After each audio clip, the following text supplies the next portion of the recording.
Qatar की हुकूमत ने अमेरिकी सदर डोनाल्ड ट्रंप को $40 करोड़ मालियत का बोइंग 747 तैयारा तोहफे में दे दिया, जिसे उड़ते हुए महल भी कहा जा रहा है।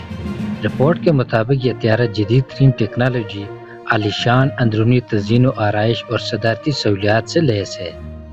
अगरचे अमरीकी कवानीन के तहत गैर मुल्की सरबराहान से कीमती तोहफा लेने पर पाबंदी है।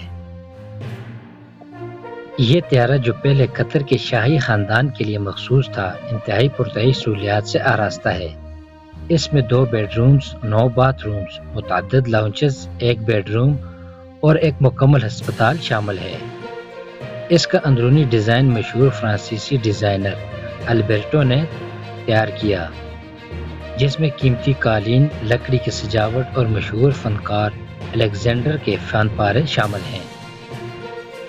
इस तोहफे पर अमरीकी कांग्रेस के दोनों इतराफ से शदीद तनकीद की जा रही है। रिपब्लिकन और डेमोक्रेटिक सेनेटर ने इस इक़दाम को अखलाकी और कौमी सलामती के लिए खतरनाक करार दिया, ख़ास तौर पर कतर के माजी में अस्करी पसंद ग्रोहों जैसे हमास और हिज़्बुल्लाह से ताल्लुकात के पेश नज़र। सेनेटर ने खदशा ज़ाहिर किया कि तैयारे में जासूसी के आलात नस्ब हो सकते हैं, जो अमरीकी सलामती के लिए ख़तरा बन सकते हैं।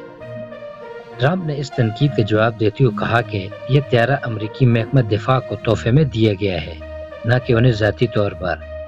उन्होंने इसे कतर की तरफ से अमरीका को तवील अरसे से दिफाई हिमायत का इनाम करार दिया।